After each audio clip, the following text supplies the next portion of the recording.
like so many people on the internet act fake rich.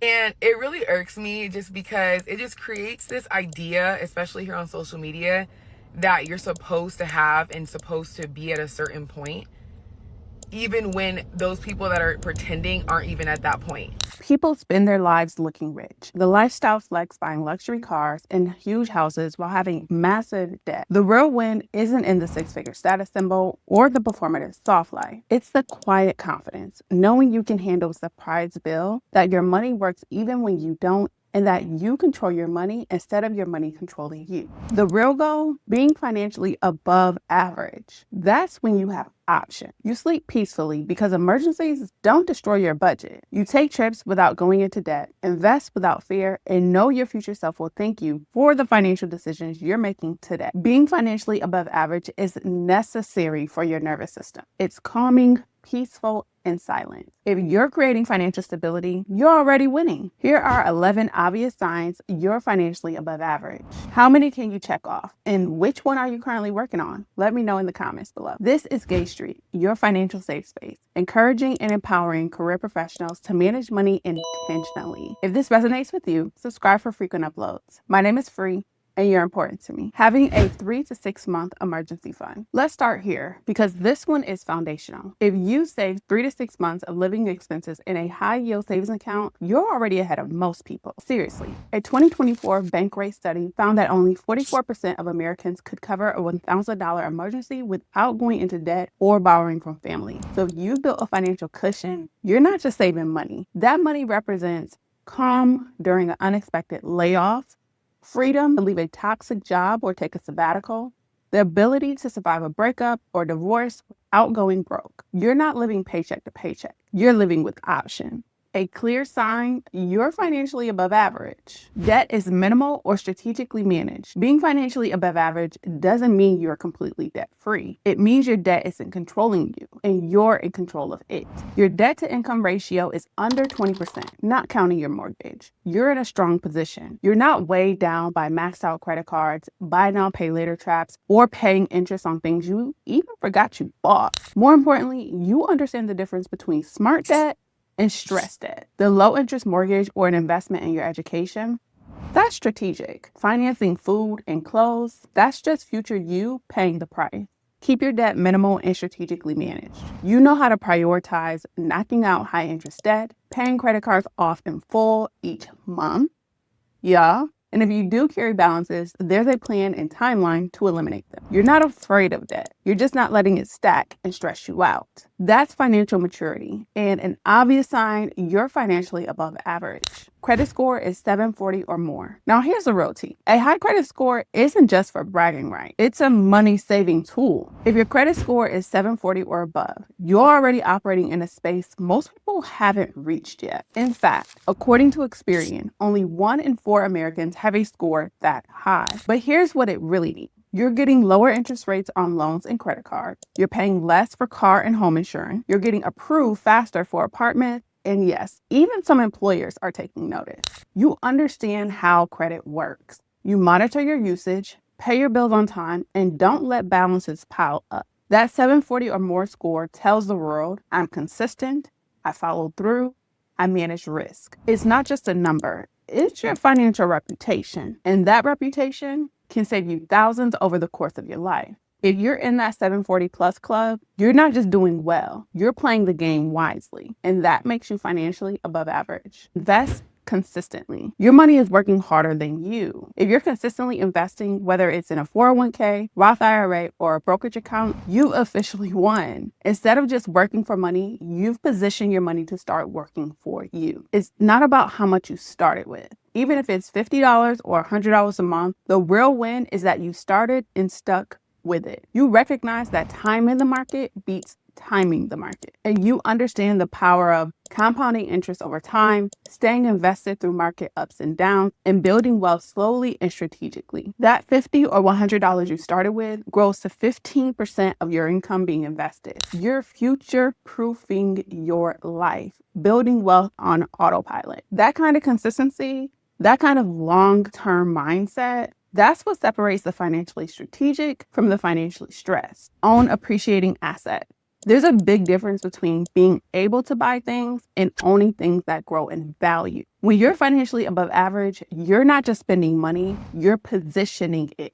You've moved beyond flexing with designer labels or short-term purchases. Instead, you're focused on acquiring assets that do one thing really well: appreciate over time. You might own a home that's gaining equity year after year, a rental property that cash flows while building long-term value, a well-diversified stock portfolio that grows with the market, or even a stake in a small business or side venture. These aren't just things you have, they're vehicles for wealth. They create passive income, increase your net worth, and give you leverage. And here's what separates you from the average spender. You're not just chasing income, you're focused on assets because you understand that net worth is greater than net income. Clock it. It's not about how much you make in a month, it's about how much you keep and how much is working for you in the background. You also know that ownership builds options. So when you own appreciating assets, you're not just earning, you're planting seeds for generational wealth. And that's a level of financial maturity most people never reach. And if this is where you're operating, you're not just financially above average, you're wealth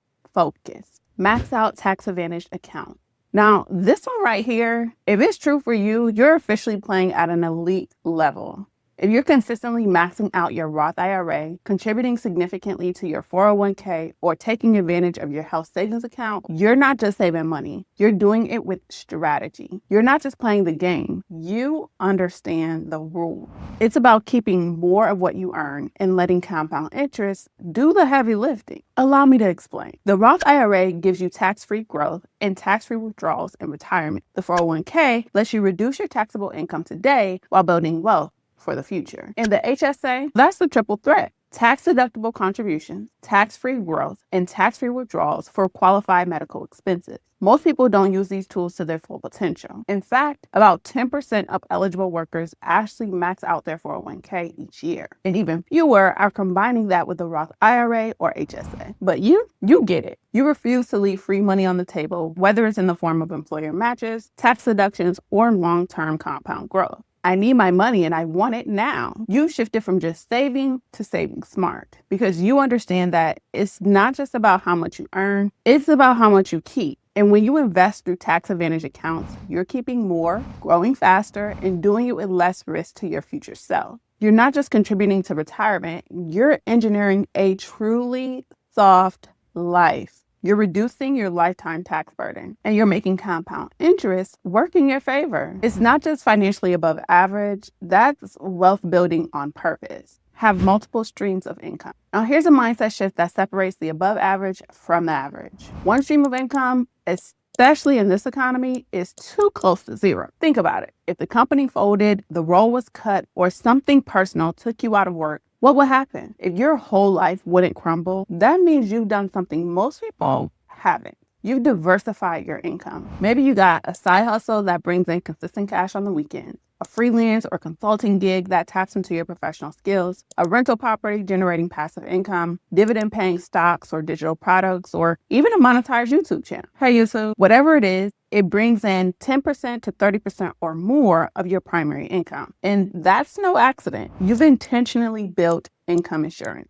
You're not relying on a single employer, a single paycheck, or even a single source of financial stability. This kind of setup doesn't just boost your bank account. It buys you options. It buys you freedom. It gives you leverage when negotiating, breathing room when budgeting, and confidence when planning the future. You're not waiting on one check to make or break your life. You've created a safety net. You've created cash flow. And most importantly, you've created peace of mind. That's not just financially above average. That's financial independence in motion. Live below your means. Living below your means isn't about lack, it's about leverage. You could flex harder, lease a luxury car, take a 5-star vacation every month, but you don't because you understand something most people miss. Peace of mind is worth more than performative spending. Clock that. Be clear, living below your means doesn't mean you don't get to enjoy the spoils of your hard work. It simply means you're not spoiling yourself and sabotaging yourself at the same damn time. You live on 70% or less of your income because the remaining 30%, well, that's saved and invested. You know exactly where your money goes and more importantly, where it doesn't. You made a conscious decision to stick to a budget that aligns with your goals, not just your desires. You avoid lifestyle creep even when your income increases. And you spend mindfully, not mindlessly. This isn't about being cheap. It's about being intentional. It's about knowing that financial freedom doesn't come from looking rich. It comes from being in control. Instead of living to impress, you're living to invest into your present, your peace, and your purpose. And ironically, this kind of discipline and restraint gives you more freedom, not less. It's the reason your savings account grows while others with six-figure incomes are wondering why they're broke. You've mastered the mindset that money is a tool, not a trophy. That's above average action. You have a financial plan or clear goals. Wandering aimlessly with your money, you can't relate. You take the time to sit down and define your version of financial freedom. You've asked the big question. What does financial independence actually look like for me? Not what society tells me. When do I want to retire and how much will I need? And what's my net worth today? And what do I want it to be a year from now? This ain't guesswork. It's a game plan. You track your net worth like a scoreboard. You set savings milestones and retirement targets like a project manager. Every quarter, or at least once a year, you review your progress and adjust. You're not just spending and hoping for the best. You're directing your dollars with intention, clarity, and purpose. You know your money isn't just there to pay bills, it's there to build your future. And even if you haven't hit every goal yet, you're well on your way. While most people drift through life financially reactive, you've become financially proactive. You manage your money the way a CEO runs a company, with vision, strategy, and execution. That's not just financially above average. That's leadership, clarity, and power. Can handle a $1,000 emergency without stress. Let's talk about real life curveballs. Your car breaks down, your pet needs emergency surgery, you've got to catch a last minute flight across the country. Most people panic. But you're good. Why? Because you've got a safety net, and not just a theoretical one. You've got liquid cash set aside specifically for moments like this. Let's pause on that stat from earlier for just a sec. Only 44% of Americans can cover a $1,000 emergency from savings. That means the majority of people are one surprise expense away from chaos. Credit card debt, borrowing from family, or skipping bills. But not you. You built an emergency fund with purpose. It's not for vacations, it's not for shopping, it's there to protect your peace of mind. And even just having $1,000 push you ahead of most, because it's not just about the money, it's about what that money gives you. Freedom, stability, and control. You don't have to swipe a high interest credit card just to stay afloat. You don't have to delay solving a problem because you can't afford the solution. When life throws you a financial punch, you don't flinch, you strike back. That calm, that confidence, that's not luck. That's a result of habits, planning, and discipline. It's one of the clearest signs that you're financially above average. Not because you never face problems, but because when they come, you're ready. Don't rely on tax refunds to catch up. Now, this might hurt a few people's feelings, but I'm gonna say it and stand 10 toes. Let's be honest. Tax season feels like a payday for a lot of people. They're already dreaming about how they'll spend that refund, catch up on bills, pay down on debt, and maybe finally breathe. But if you're financially above average, that's not your story. You're not waiting on the IRS like it's some kind of bailout. You've taken a more strategic approach. You've adjusted your withholding so you're not giving the government an interest-free loan all year long. Because that's exactly what a big refund really is. Your money delayed. Sure, it feels good in the moment. But for someone who's financially savvy, it's a red flag. You understand that cash flow matters. So instead of overpaying throughout the year and hoping for a windfall, you take home more of your paycheck each month. Put that money to work, investing, saving, or reducing debt. And when you do get a refund, it's part of a larger strategy, not your survival plan. You might use it to max out your Roth IRA, boost an emergency fund, pay off a chunk of student loan debt, and maybe, just maybe, take a vacation. But here's the bottom line. You're not depending on it. You've already built a life where your bills are paid, your goals are funded, and your peace isn't tied to a government deposit. That kind of planning, that kind of control, that's not just a sign you're financially above average. That's a sign you're financially grown. Okay? You're a financial GOAT. Working towards these milestones is about progress, not perfection. Being financially above average means you're shifting from survival mode to strategy mode. It's about being free. Listen, from experience, I can tell you, it's about being free emotionally, mentally, and financially. Our finances is so directly tied to our mental and emotional health. It's crazy. But I digress. How many of these signs can you check off? And which one are you currently focusing on? Let me know in the comments. I love to cheer you on or answer any questions.